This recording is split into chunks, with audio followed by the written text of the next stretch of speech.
ઉજવણી। મિશન નવ ભારત દ્વારા વૃક્ષારોપણથી પર્યાવરણ સંરક્ષણનો સંદેશ। મિશન નવ ભારતના ગુજરાત પ્રદેશ અધ્યક્ષ ભાનુભાઈ મેરના જન્મદિવસ નિમિત્તે અમદાવાદમાં વૃક્ષારોપણ કાર્યક્રમનું આયોજન કરવામાં આવ્યું। કાર્યક્રમમાં ગુજરાત પ્રદેશ મીડિયા કન્વીનર યજ્ઞેશ બારોટ, અમદાવાદ શહેર પ્રમુખ ભાવેશભાઈ પટેલ, શહેર ઉપપ્રમુખ મનીષભાઈ બ્રહ્મભટ્ટ સહિત કાર્યકર્તાઓ મોટી સંખ્યામાં જોડાયા। મહાનુભાવોએ વૃક્ષોને જીવનનો આધાર ગણાવી વધુમાં વધુ વૃક્ષો વાવવા અને તેનું જતન કરવાનો સંદેશ આપ્યો। જન્મદિવસને સેવા અને પર્યાવરણ સંરક્ષણ સાથે જોડતી આ અનોખી પહેલને સૌએ આવકારી। કાર્યક્રમ દરમિયાન હરિયાળુ ગુજરાત અને સ્વચ્છ પર્યાવરણના સંકલ્પ સાથે અનેક વૃક્ષોનું વાવેતર કરવામાં આવ્યું। ગુડ ઇવનિંગ, હું Manish Brahmbhatt, mission new India Ahmedabad શહેર ઉપપ્રમુખ।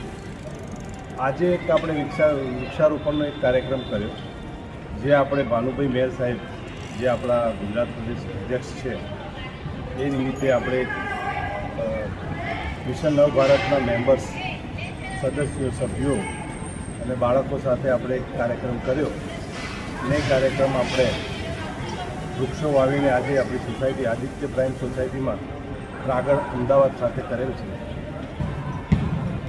બાકી આજે જે કાર્યક્રમ થયો એ બસ એક આપણે જન્મદિવસના નિમિત્તે આપણે એક કાર્યક્રમ કર્યો અને ભાનુભાઈ મેર સાહેબને આપણે આપીએ છીએ કે આ રીતે કાર્યક્રમો અવારનવાર કરતા રહીએ અને આપણે ઇન્ડિયામાં એ બને એટલા આગળ વધે અને ભવિષ્યમાં આખા ભારતનું અનુશાસન કરે એવી આપણે એમને શુભેચ્છાઓ પાઠવીએ છીએ।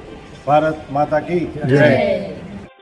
આજ 22મી જુલાઈ 2026 બુધવારનો દિવસ આજે ગુજરાતના અધ્યક્ષ શ્રી ભાનુભાઈ મેરનો જન્મદિવસ છે। આ જન્મદિવસે અમે અમદાવાદમાં હું ભાવેશ પટેલ મિશન નવ ભારત રાગડ વિસ્તારની અંદર અમે એક નાના મોટા સેપલિંગ્સ લાવીને વૃક્ષારોપણનો કાર્યક્રમ કર્યો। આની પાછળનો આદેશ એ હશે કે હમણાં જ ગયા રવિવારે આપણા સાંસદ ગુજરાત ગાંધીનગરના અમિત શાહ સાહેબ, જેમણે આવીને મિશન મિલિયન ટ્રીનો એક પ્રોગ્રામ કરેલ, જેના સંદર્ભમાં લઈને ઘણા લોકો હાજર રહ્યા અને મોટો પ્રોગ્રામ કરેલ હતો। એ જ રીતે અમે એમના આદેશથી અને ઉદ્દેશથી અમે આજરોજ ભેગા થઈને આ એક્ટિવિટી કરેલ છે। અમારી સાથે આજે મહિલા મોરચામાં બી જોડાયેલ પ્રિયંકાબેન ચૌહાણ અને એમના સાથે આવેલ બે વરિષ્ઠ લેડીઝ પણ સામેલ છે। મારી સાથે આજે મનીષભાઈ બ્રહ્મભટ્ટ, જે અમદાવાદ શહેરના ઉપપ્રમુખ તરીકે સેવા આપી છે, એમણે આ પ્રોગ્રામનું આયોજન કર્યું, એમની સોસાયટીને આમંત્રણ આપ્યું, એના માટે હું એમનો પણ ઘણો આભારી છું। ભારત માતા કી જય।